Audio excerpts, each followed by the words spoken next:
thème que nous allons parler ce soir de la présence divine et sa manifestation glorieuse. Alléluia. Je n'entends pas des réponses quand je dis Alléluia. Voilà. Parce que je pense que nous sommes ensemble. La présence divine et sa manifestation glorieuse. Lisons pour le passage qui va nous conduire aujourd'hui, c'est 2 Corinthiens chapitre 6, verset 16. La présence divine et sa manifestation glorieuse. 2 Corinthiens 6, verset 16. Seconde épître de Paul aux Corinthiens, chapitre 6 et le verset 16, il est écrit: quel rapport y a-t-il entre le temple de Dieu et les idoles? Car nous sommes le temple du Dieu vivant, comme Dieu l'a dit. J'habiterai et je marcherai au milieu d'eux. Je serai leur Dieu et ils seront mon peuple. Amen. Amen. Alors, nous voulons souligner la promesse de Dieu dans ce passage. J'habiterai et je marcherai au milieu d'eux. Je serai leur Dieu et ils seront mon peuple. L'apôtre Paul souligne ici que nous sommes le temple du Dieu vivant. Nous sommes le temple du Dieu vivant. On pourrait aussi simplement dire que nous sommes l'habitation de Dieu. Seulement, plus haut, l'apôtre Paul attire notre attention sur le fait qu'il n'y a pas de rapport entre le temple de Dieu et les idoles. Celui qui veut vraiment être une habitation de Dieu doit se débarrasser de toutes sortes d'idoles.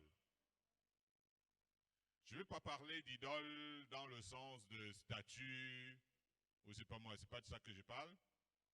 On peut être éloigné des images taillées, des statues et d'avoir des idoles. Je parle par exemple de l'amour de l'argent. L'amour de l'argent est une idole qui souvent empêche beaucoup de gens de suivre Dieu. Ça veut dire qu'ils ont pour Dieu l'argent. Ça veut dire qu'à cause de l'argent, ils n'ont même pas le temps pour Dieu.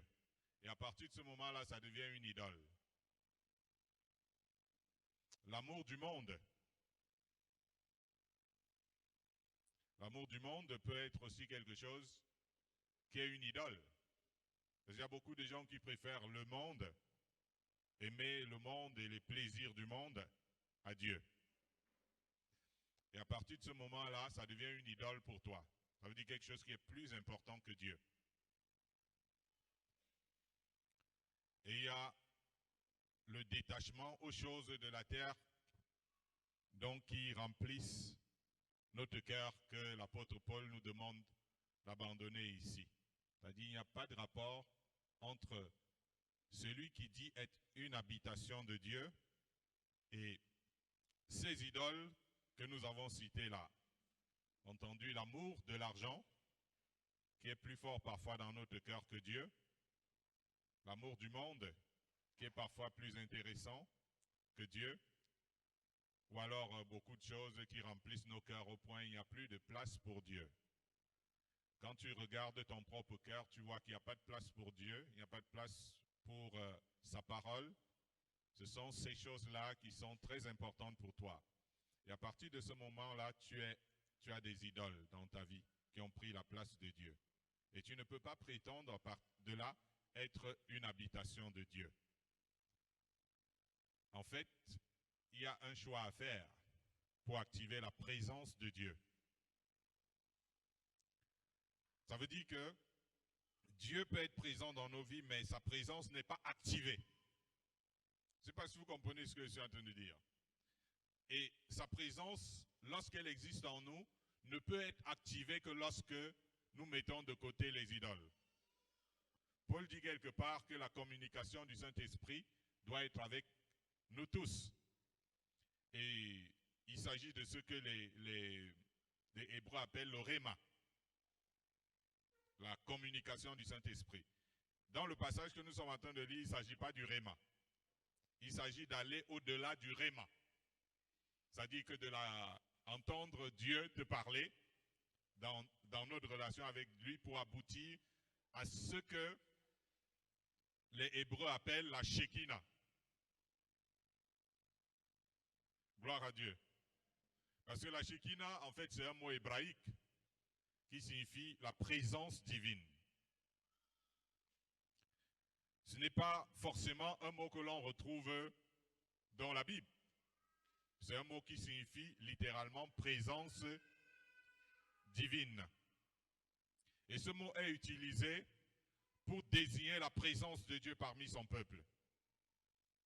C'est ainsi que les Hébreux appelaient l'immanence divine dans le temple de Jérusalem. Parce que lorsque vous lisez la Bible, vous voyez qu'il y avait la présence de Dieu dans un endroit dans le temple de Jérusalem qu'on appelait le lieu saint, le Saint des Saints. Et c'était de façon consciente qu'ils savaient qu'il y a un endroit dans le temple où n'importe qui ne peut pas accéder.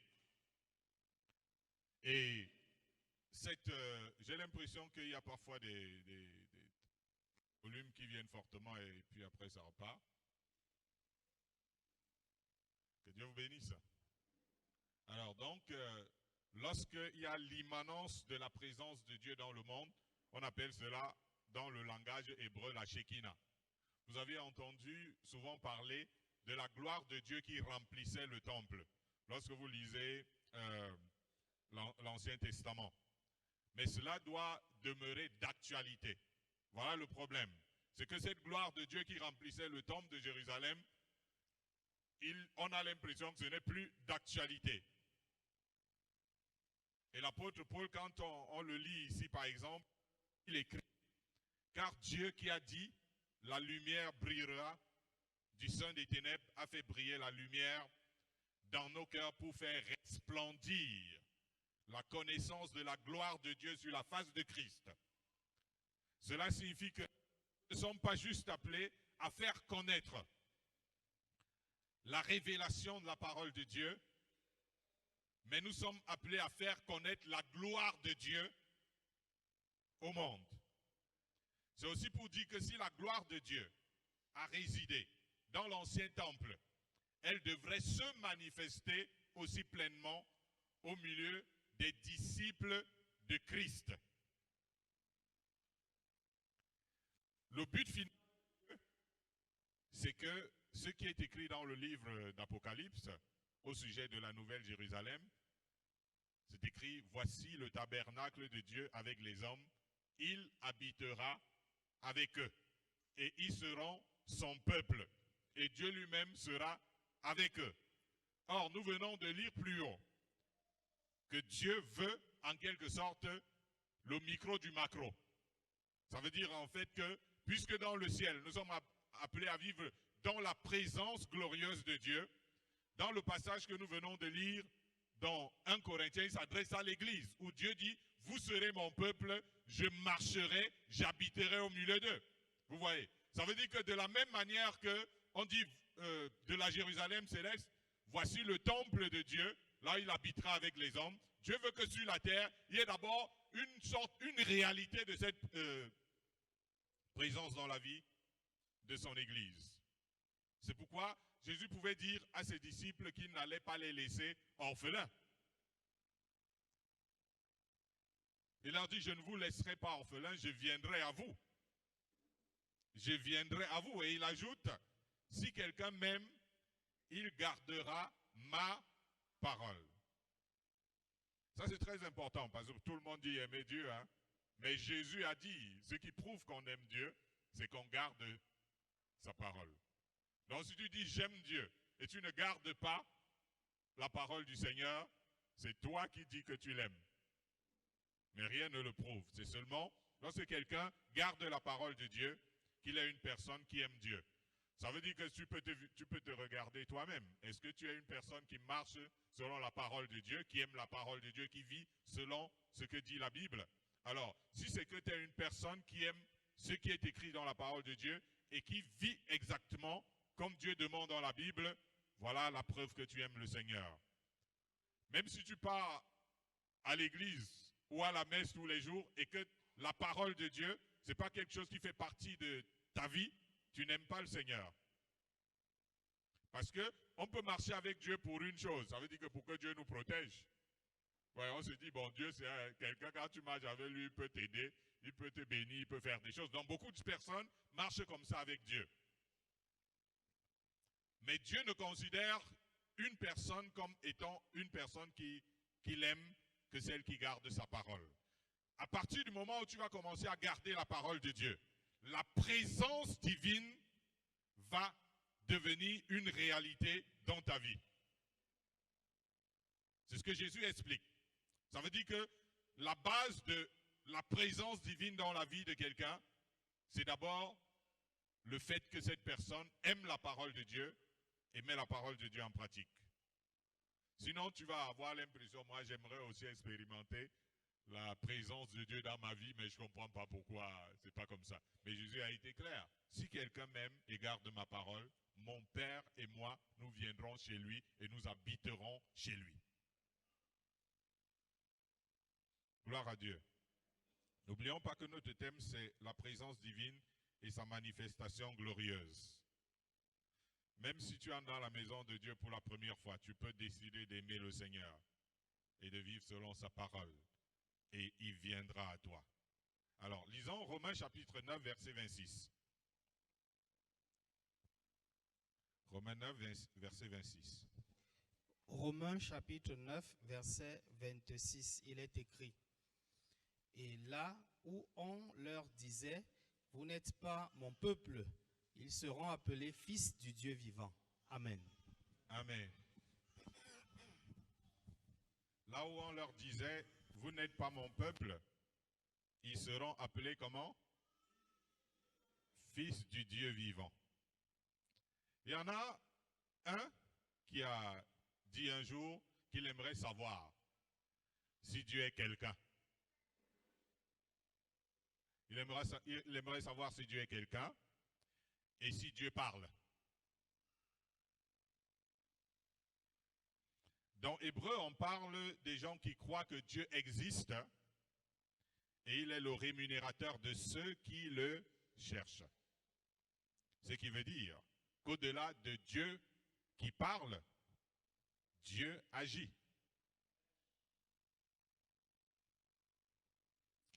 Or, Paul ne parle pas plus du peuple d'Israël.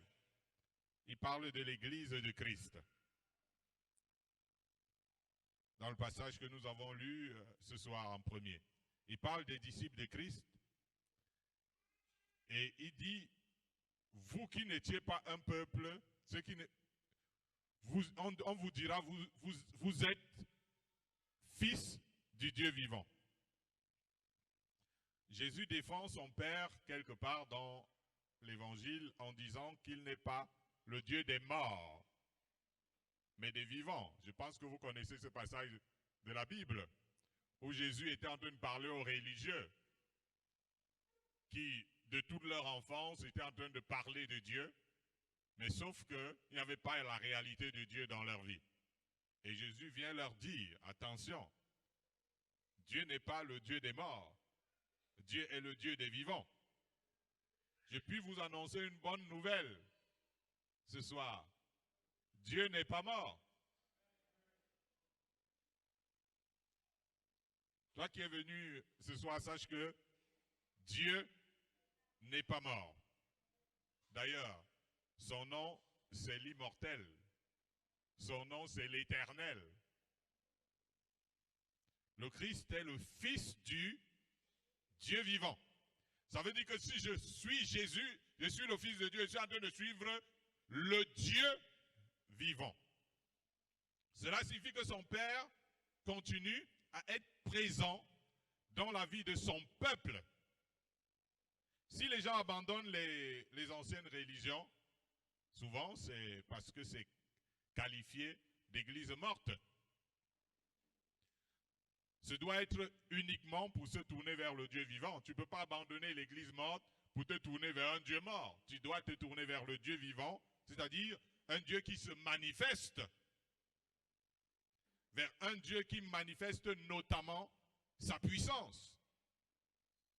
Paul dit à ses fidèles qu'ils sont une lettre de Christ écrite avec l'esprit du Dieu vivant. Ça veut dire que tout croyant doit avoir des témoignages, des interventions divines dans sa vie. Est-ce que je te parle?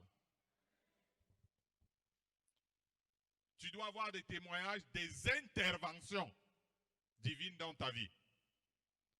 La vraie conversion doit expérimenter le Dieu vivant et vrai. Comment allons-nous nous lever pour combattre contre les forces du mal si nous n'espérons pas au mouvement de Dieu, si nous n'espérons pas à l'activité de Dieu dans la prière? C'est ce qui nous pousse à rendre ministère avec assurance. Le cœur de l'homme, vous savez, il est tortueux tant qu'il se détourne de la réalité de Dieu. C'est parce que nous servons un Dieu en vie, un Dieu que le sang de Jésus arrive à purifier nos consciences des œuvres mortes. C'est parce que le Dieu que nous servons est en vie. Et la réalité de Dieu dans nos vies nous débarrasse de toute crainte de l'adversité. Vous allez voir, avant, quelqu'un qui n'avait pas encore reçu Jésus dans son cœur, comment il se comporte? Il a peur du village, il a peur des sorciers, il a peur des magiciens, et il part chez les marabouts. Si c'est que tu as peur des sorciers, tu as peur des gens du diable, et tu pars chez les marabouts, c'est que tu ne connais pas Dieu. Tout simplement. Dieu n'est pas dans ta vie. Le fait que tu aies peur du diable et tout ça, ça montre clairement que Dieu n'est pas encore dans ta vie. Alléluia. Et la réalité de Dieu dans nos vies nous débarrasse de toute crainte de l'adversité, qui prend le risque de toucher à ceux qui ont la marque de Dieu et d'endurer la réaction de Dieu. Parce que Dieu, notre Dieu étant en vie, tu sais que celui qui s'attaque, il prend le risque d'endurer la réaction de celui qui est en vie, et non une idole morte. En effet, pour que quelqu'un habite quelque part, il faut avant tout que cette personne soit vivante. Si Dieu a décidé d'habiter, c'est parce qu'il est vivant. Un mort n'habite plus dans une maison. Lorsque Dieu dit « j'habiterai, je marcherai au milieu de vous », c'est parce qu'il est vivant. Que Dieu vous bénisse. Alors, lisons Exode. Nous parlons de la présence divine et sa manifestation glorieuse. J'aimerais que tu commences à expérimenter ça dans ta vie. Exode 40, 34 à 38.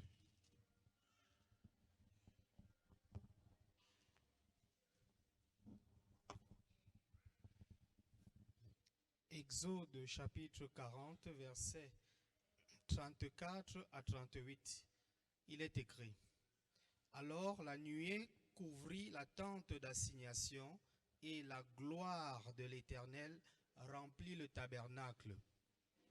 Moïse ne pouvait pas entrer dans la tente d'assignation parce que la nuée restait dessus et que la gloire de l'Éternel remplissait le tabernacle.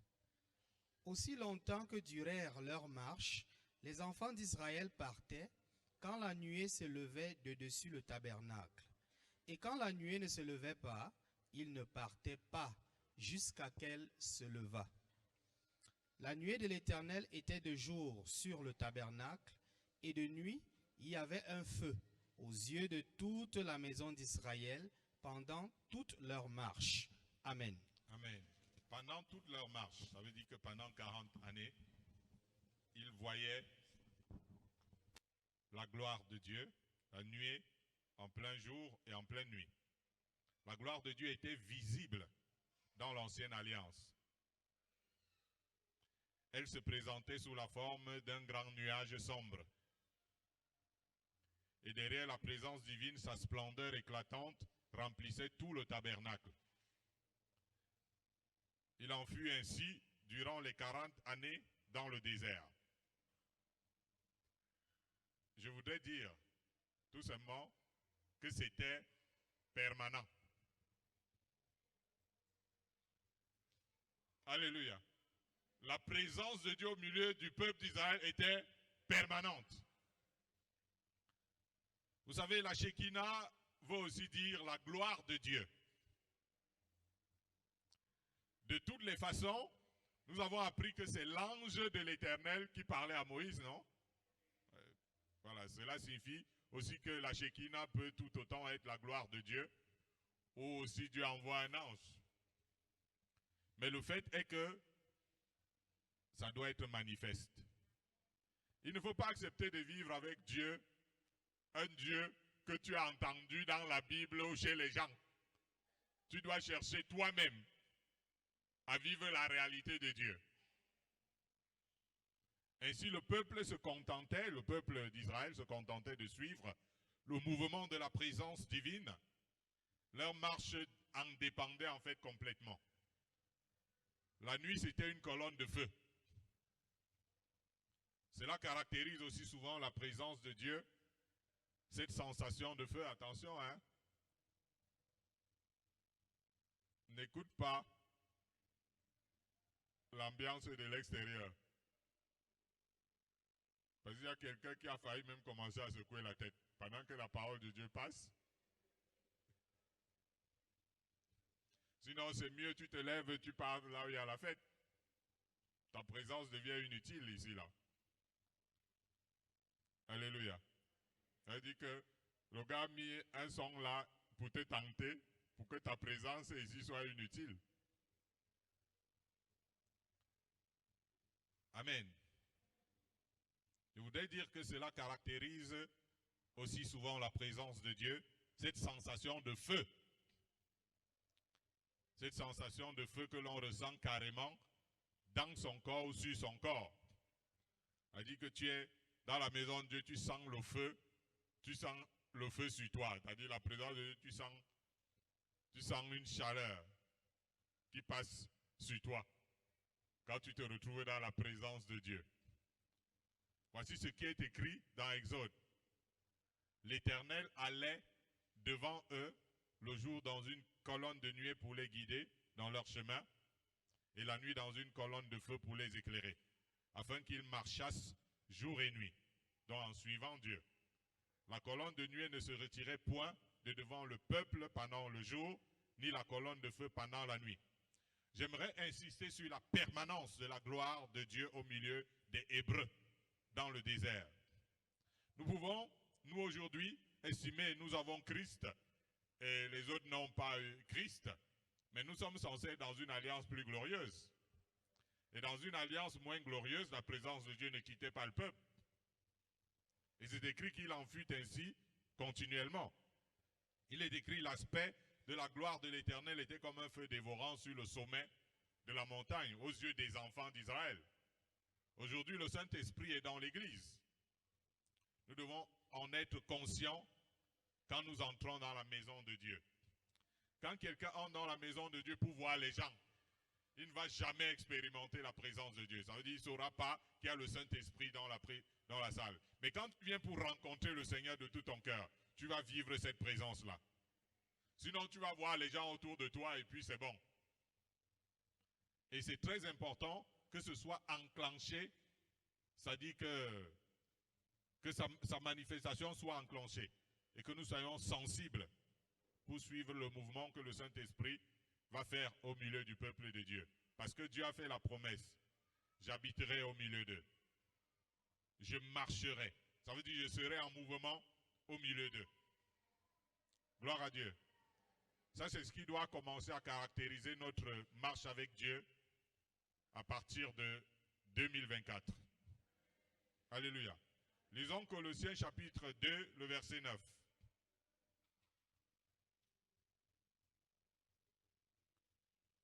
Colossiens 2, le verset 9. Colossiens chapitre 2, verset 9. Car en lui habite corporellement toute la plénitude de la divinité. Amen. Amen. On parle ici du Christ, en lui habite corporellement toute la plénitude de la divinité. Jésus, parlant de son corps, a dit un jour aux Juifs, détruisez ce temple et en 3 jours, je le relèverai. Le nom de Jésus, c'est la parole de Dieu. Et Jean dit qu'elle était au commencement avec Dieu et elle était Dieu. Celui qui s'appelle donc la parole de Dieu s'est fait chair. On dirait dans un autre langage, Dieu fait homme. On pouvait au-delà de l'aspect humain constater la grâce et la vérité qui émanaient de lui. Alléluia. Suivez. Vous ne pouvez pas être devant pour rien. Quand on est devant, ça veut dire qu'on suit encore plus que ceux qui sont derrière. Donc, je voulais dire que celui qui s'appelle la parole de Dieu est devenu un homme. Et on pouvait au-delà de l'aspect humain constater la grâce et la vérité qui émanaient de lui. Et surtout contempler sa gloire. Ainsi donc, corporellement, toute la plénitude de la divinité habitait en lui. C'est Jésus qui a dit, là où 2 ou 3 sont assemblés en mon nom, je suis au milieu d'eux. Dieu a voulu que toute plénitude habite en lui. Si Christ est au milieu de nous, quand nous sommes assemblés, nous avons toute la réalité de Dieu. C'est-à-dire, nous avons l'omniprésence de Dieu, nous avons l'omniscience de Dieu, nous avons sa toute-puissance à portée de main. Gloire à Dieu. Dans une assemblée de culte ou de prière, voilà ce qui est disponible pour les croyants. Mais il faut savoir en profiter. Encore, faudrait-il que nous puissions le toucher avec foi au milieu de la foule. Un peu comme cette femme qui avait dit, Jésus était au milieu de la foule et elle a dit, je vais aller là-bas parce que j'ai un problème. Et je vais aller le rencontrer là-bas. Je vais le toucher et je serai guéri. Donc ça dépend de la résolution que quelqu'un a dans le cœur lorsqu'il a eu à la présence de Dieu. Et c'est ce que Jean voudrait faire expérimenter lorsqu'il écrit ce qui était dès le commencement, ce que nous avons entendu, ce que nous avons vu de nos yeux, ce que nous avons contemplé et que nos mains ont touché concernant la parole de vie, car la vie a été manifestée.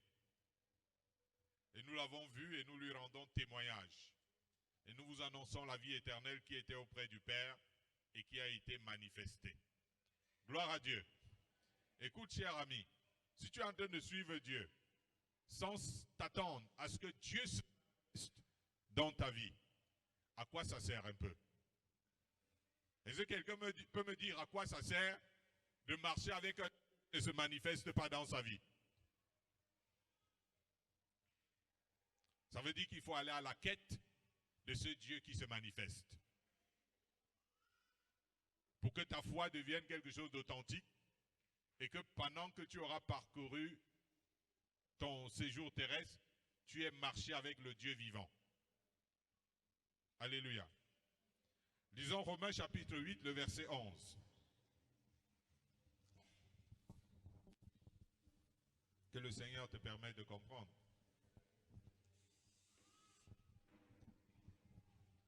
Romains 8, 11. Épître de Paul aux Romains chapitre 8, verset 11. Et si l'esprit de celui qui a ressuscité Jésus d'entre les morts habite en vous, celui qui a ressuscité Christ d'entre les morts rendra aussi la vie à vos corps mortels par son esprit qui habite en vous. Amen. Amen.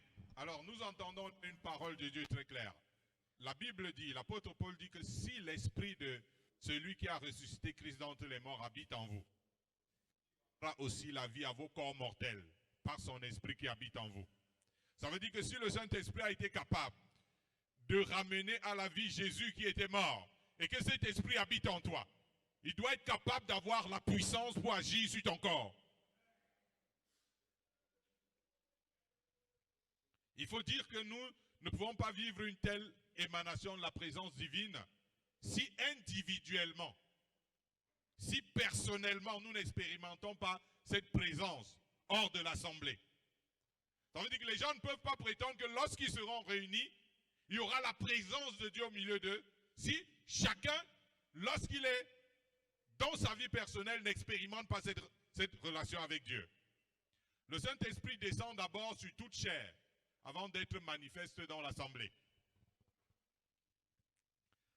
Avant que le Saint-Esprit rende la vie au peuple de Dieu en général, là je peux parler à ceux qui servent le Seigneur, il commence par rendre la vie à notre propre corps, dans les multiples circonstances où cela est nécessaire.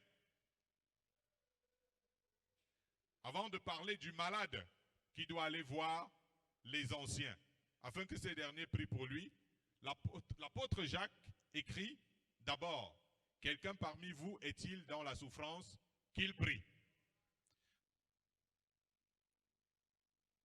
Est-ce que quelqu'un est dans la souffrance? Il dit que cette personne prie. Si tu as le Saint-Esprit habitant en toi, apprends à activer sa puissance sur ton propre corps. Si tu as le Saint-Esprit habitant en toi, apprends à activer sa puissance sur ta propre personne pour détruire les souffrances que tu endures ou pour détruire une maladie qui s'attaque à toi. Évidemment, ça peut te dépasser. Et là, tu appelles le secours dans la prière. Ou alors tu peux voir un médecin. Mais c'est important que lorsque tu souffres toi-même d'abord, tu essayes d'activer la manifestation de la puissance de Dieu sur ta propre personne. Tu ne dois pas faire que dès que tu souffres directement, tu appelles quelqu'un au secours. Tu ne dois pas faire que dès que tu souffres directement, tu dis le médecin, essaye d'abord. Parce que si tu n'essayes pas, tu ne vas jamais voir la puissance de Dieu agir sur ton corps. Alléluia. Mais je suis en train de dire que si ça te dépasse, là, appelle les anciens, ou va voir le pasteur, ou alors va voir le médecin. Mais quand tu souffres, prie d'abord pour que le Saint-Esprit puisse agir sur ton corps mortel. Alléluia. Si tu ne cherches pas à expérimenter cela, tu n'auras pas le témoignage de la puissance de l'esprit de la résurrection sur ta chair. Je voudrais simplement dire à quelqu'un que le Saint-Esprit peut le régénérer, même physiquement. Je voudrais dire à une maman que le Saint-Esprit peut te rajeunir. Je voudrais dire à quelqu'un que le Saint-Esprit peut te donner des capacités que tu n'avais pas auparavant. Mais il ne le fera pas. Il ne le fera que si tu t'engages à fond à l'expérimenter. Celui qui insiste dans la prière va vivre des choses exceptionnelles avec l'Esprit de Dieu qui habite en lui. Évidemment, cela concerne celui qui a le Saint-Esprit habitant en lui. Ça veut dire que nous avons besoin de prier Dieu de nous donner le Saint-Esprit. Et ne demande pas à Dieu de te donner le Saint-Esprit si tu n'es pas disposé à vivre selon Dieu. Mais pour que la présence divine soit manifeste en vous, il faut prendre premièrement conscience que vous êtes habité par quelqu'un de saint. J'ai dit quoi?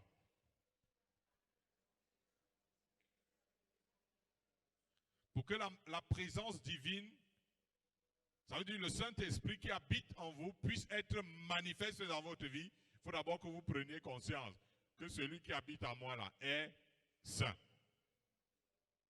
Cela réclame une vie de consécration. Tu ne peux plus vivre comme tu veux. Tu ne t'appartiens pas à toi-même.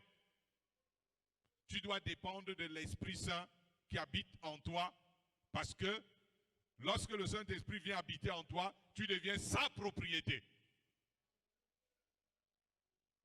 Il n'y a donc plus de place pour la vie de péché.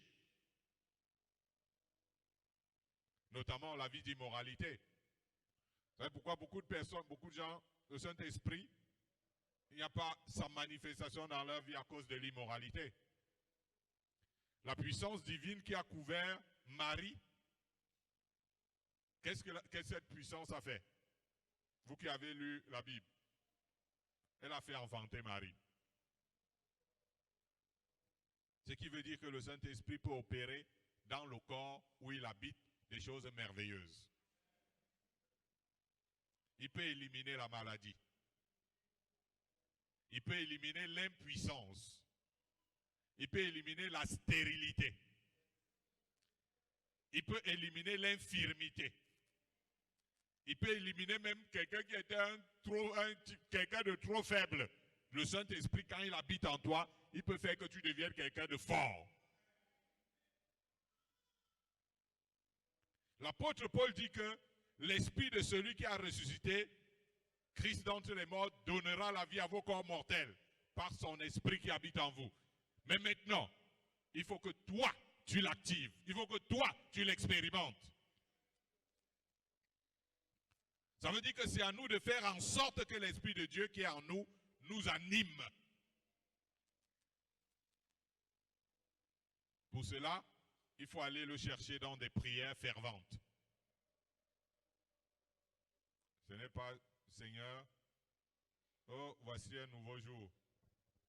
Prends contrôle, amen. Je suis déjà parti, moi. Ce n'est pas quelqu'un comme ça, il ne va pas vivre la puissance de Dieu dans sa vie. Quand le soir arrive, Seigneur, toi-même, tu vois que je suis fatigué, j'ai regardé la télé et toutes les séries. Donc maintenant, je suis déjà casse, amen. Si c'est comme ça ta vie de prière, je t'assure que tu ne vas pas expérimenter la puissance du Saint-Esprit dans ton être. L'apôtre Paul écrit, « Nous tous qui le visage découvert, contemplons, comme dans un miroir la gloire du Seigneur, nous sommes transformés en la même image, de gloire en gloire, comme par le Seigneur l'Esprit. » Ça veut dire que le Saint-Esprit, en nous, vient nous transformer. Il vient nous transformer. Beaucoup de personnes savent qu'il faut aimer et qu'il faut pardonner. Mais malheureusement, ils n'y arrivent pas. Parce que ce n'est pas parce que tu veux. Mais il faut avoir le Saint-Esprit en toi et lui demander la capacité. Et tu vas voir que tu seras capable d'aimer ton ennemi. Alors que quand on te dit aime ton ennemi, toi-même tu regardes comme ça. Tu regardes celui qui t'a fait ceci, tu te demandes comment c'est possible. Et pourtant tu aimes, tu connais Dieu. Tu dis que Dieu, je veux bien. Mais tu n'as pas cette capacité. Le Saint-Esprit peut te donner cette capacité. Lorsque Dieu nous donne le Saint-Esprit, c'est pour qu'il nous transforme. Celui qui veut être une nouvelle créature en Christ et vivre dans le domaine de l'Esprit, entrer dans une autre dimension avec Dieu, il faut qu'il passe par là. C'est lui-même qui doit faire en sorte que l'Esprit de Dieu qui habite en lui soit activé, soit manifeste et agisse. Sinon, tu vas dire, mais pourquoi est-ce qu'il y a tension dans la vie de l'autre, moi il manque, etc. Mais toi tu dors et tu veux avoir la même chose comment? Pourtant nous avons reçu un même esprit. Que Dieu vous bénisse. Alors, lisons Éphésiens chapitre 2, versets 21 à 22.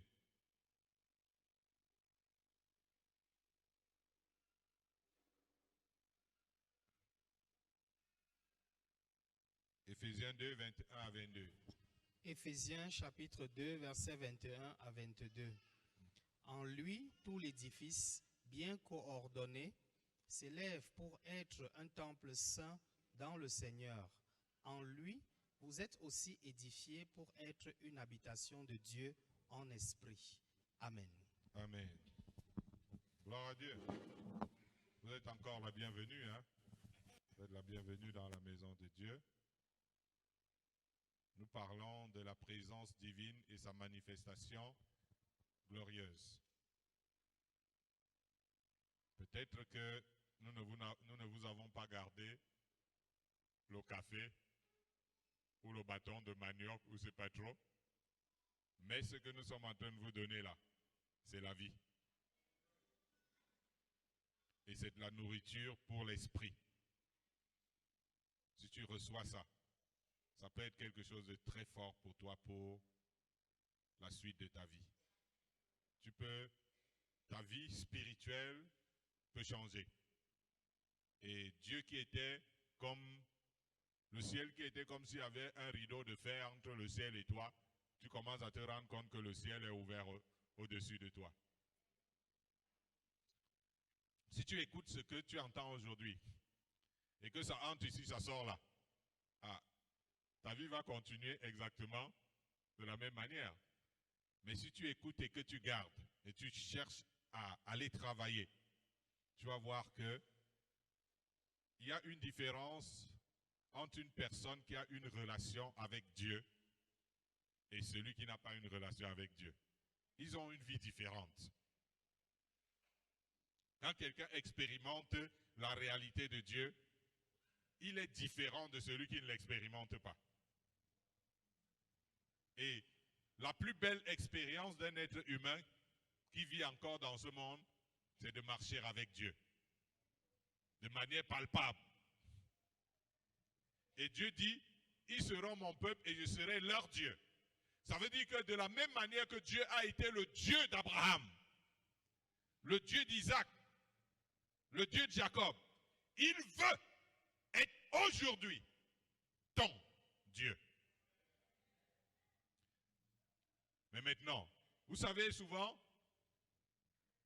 lorsque deux personnes se marient, c'est que il y a eu quelqu'un qui a proposé le mariage à l'autre et l'autre a accepté ou bien il a refusé.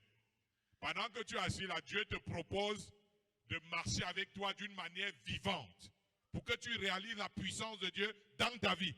Mais au sortir d'ici, la réponse est la tienne.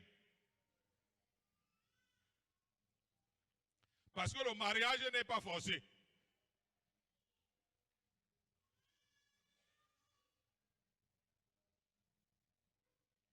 Alléluia. Donc c'est toi qui décides si tu veux t'attacher à Dieu et marcher avec lui pleinement, ou bien alors on se retrouve le 31 décembre 2024. Le choix est le tien. Mais sache que nous avons 1 an à vivre, 20 ans à vivre, 50 ans à vivre, peut-être même 100 ans à vivre, et ça finit. Et tu te retrouves donc face à la personne avec qui tu as accepté de marcher ou que tu as rejeté. Et ce serait dangereux si tu n'as pas marché avec lui. Alléluia. Alors que tout le profit est pour toi si tu expérimentes la réalité de Dieu. C'est toi qui tires plus de profit à ça que Dieu lui-même. Est-ce que Dieu veut être sauvé? Est-ce que Dieu a des besoins? Est-ce que Dieu est malade? Est-ce que Dieu souffre? Alors, comment se fait-il que c'est la personne qui ne souffre pas, qui est en train de courir derrière le malheureux? Alors que c'est toi qui dois courir derrière Dieu. C'est ça le monde. Il y a eu une confusion dans l'esprit de l'être humain, au point qu'il s'éloigne de la vie. Il choisit la mort. Mais moi, je te conseille ce soir de choisir la vie. Vous voyez que ce passage d'Éphésiens 2, 21 à 22, nous parle dans le sens où tout l'édifice s'élève pour être un temple saint dans le Seigneur, quand c'est bien coordonné. Ça veut dire que lorsque quelqu'un est bien formé dans le Seigneur, bien guidé, il va devenir un temple de Dieu. La Bible dit, en lui, tout l'édifice, en lui, vous êtes édifiés pour être une habitation de Dieu en esprit. Ça veut dire que lorsque Dieu t'appelle, c'est pour que tu puisses transporter sa présence partout. J'aimerais dire, en tenant compte du propos de Paul ici, que pour nous, l'avancement de l'œuvre de Dieu est constaté dans les faits que des bâtiments s'élèvent. L'avancement de l'œuvre de Dieu, c'est dans la croissance en nombre. L'œuvre de Dieu s'étend à travers de nouvelles assemblées. Ça, c'est une pensée qui est la nôtre. Mais une telle conception est erronée.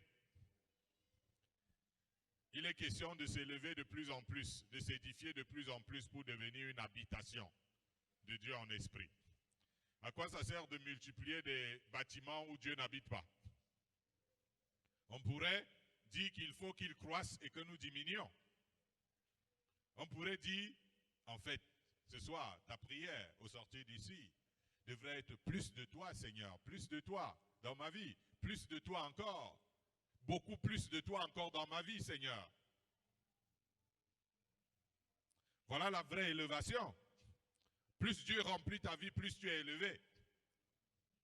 Tous les enseignements que nous recevons doivent permettre à Dieu d'habiter en nous. Tous les enseignements que nous recevons doivent permettre au Seigneur de s'établir de plus en plus en nous.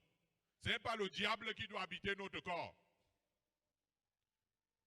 Parce que si tu regardes attentivement, il y a des gens qui sont en train de trémousser là, ils ont le diable au corps. Toi, tu ne dois pas avoir le diable au corps. C'est-à-dire quand on te voit, on dit, oui, il a le diable au corps. C'est ça? C'est ça qui doit être ta fierté? Hein? Qui doit être dans ton corps?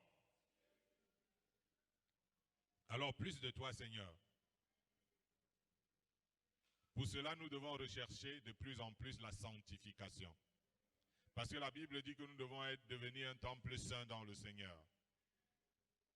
Il faut rechercher la sanctification. À quoi ça sert que tu sois toujours en train de traîner dans la boue année après année? Ça te sert à quoi? Hein, mon frère, ma soeur? À quoi ça te sert toutes ces années dans la boue? Tu vis dans la boue. Ça sert à quoi? Dieu va s'éloigner de plus en plus de toi.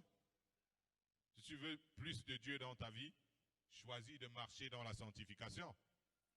Sinon, ça ne sera pas possible que tu deviennes une habitation de la présence de Dieu. Shekinah vient du verbe habiter en hébreu. Ça vient du verbe résider ou demeurer. Et ça signifie Dieu habite au milieu de son peuple. Alléluia. Ce ne sont pas nos tenues, même si elles sont belles ou pas belles ou je ne sais pas moi, ainsi de suite, qui doivent marquer les gens qui viennent au milieu de nous. Quand quelqu'un vient, il doit témoigner que Dieu habite réellement au milieu de nous. Voilà à quoi nous devons travailler pleinement. Paul parle de la maison de Dieu, qui est l'église du Dieu vivant.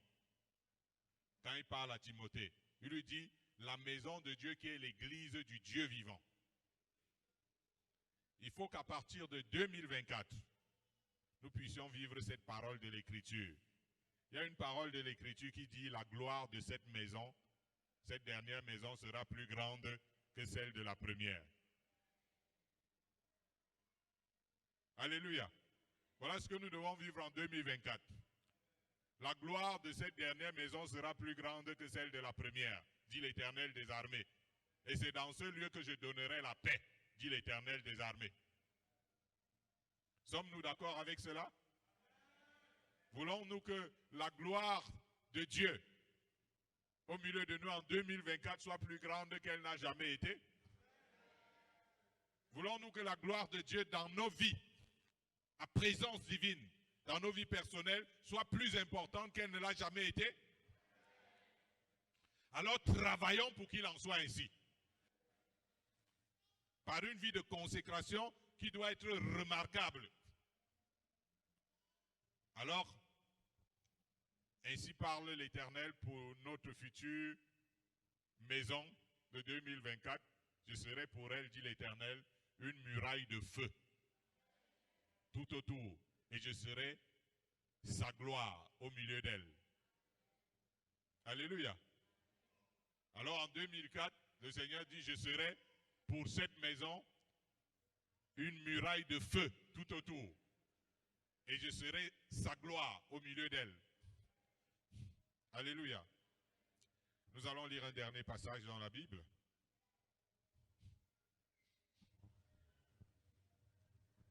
Lisons un dernier passage de notre thème du jour, la présence divine et sa manifestation glorieuse. Que la présence divine et sa manifestation glorieuse deviennent votre vie de chaque jour, votre partage permanent. Tu crois que quelqu'un peut te donner un meilleur cadeau que la présence divine et sa manifestation dans ta vie? Quel est le meilleur cadeau, le meilleur bonne année que celui-là? Lisons Hébreux 10, verset 13. Mais il faut que tu acceptes ce cadeau et que tu rentres avec chez toi. Hébreux 10, verset 13.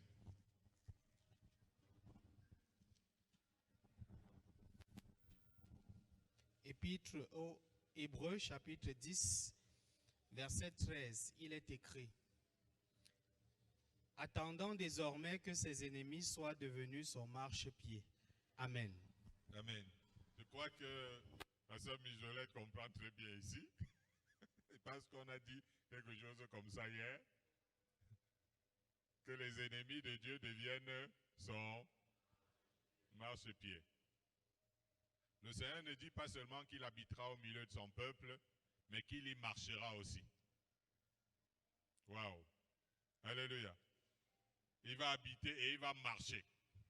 Et dans ce mouvement de la présence divine, il va transformer les ennemis de Christ qui se sont introduits dans nos vies en son marchepied. C'est-à-dire qu'il va leur marcher dessus. Partout où son pied va fouler dans nos vies, il va en prendre le contrôle total. Et le monde verra que notre Dieu est vivant par ses interventions dans nos vies. Quand nous allons nous lever pour crier à lui. Le plus important, donc, ce n'est pas le bâtiment.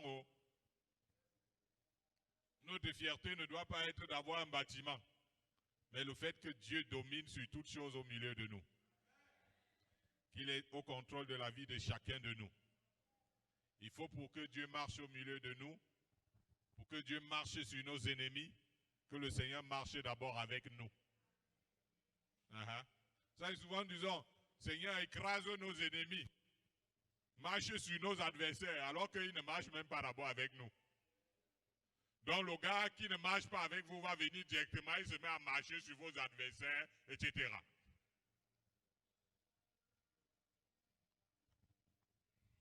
Alléluia. Que le Seigneur marche d'abord avec nous. Et cela exige que nous lavions nos robes. Que nos robes deviennent des robes blanches. Parce que ce sont nos souillures qui tiennent Dieu à distance. Quand tu vis une vie de souillure, le Seigneur veut entrer, mais comme il est saint, il se tient à distance.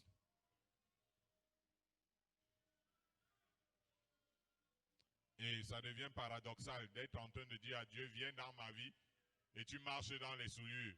Dieu qui est saint, lui ne peut pas venir dans la souillure. Il va se tenir à distance. Vous allez causer à distance. Et si Dieu est avec nous, il travaillera avec nous. Alléluia. La Bible dit le Seigneur était avec eux et il travaillait avec eux. Et il confirmait sa parole par des miracles dans nos vies. Alléluia. Il faut que Dieu soit avec toi, qu'il travaille avec toi et que ta vie devienne une vie de miracles. C'est possible d'arriver à cette manifestation de la présence du Seigneur et de sa puissance au milieu de nous. Si et seulement si chacun de nous se met à chercher la face de Dieu. Qui aimerait chercher la face de Dieu dans l'année qui va venir? Que Seigneur, je te cherche. Je veux te rencontrer absolument. Qui va avoir soif de Dieu dans l'année 2024? que Seigneur, j'ai besoin de toi. Qui va être un chasseur de Dieu. Qui veut être un chasseur de Dieu avec ferveur et engagement. Seigneur, je vais te poursuivre seulement dans ma vie. Alléluia. Allons-y désormais dans cette quête avec de telles prières, telles que, j'aimerais que nous citions une parole de l'Écriture. Citez ça avec moi. C'est une prière de David. Il dit, prête l'oreille, berger de ton église, toi qui conduis tes serviteurs comme un troupeau. Parais dans ta splendeur, toi qui es environné de gloire. Disons encore, prête l'oreille, berger de ton église, toi qui conduis tes serviteurs comme un troupeau. Apparais dans ta splendeur, toi qui es environné de gloire. Amen. Amen. Amen.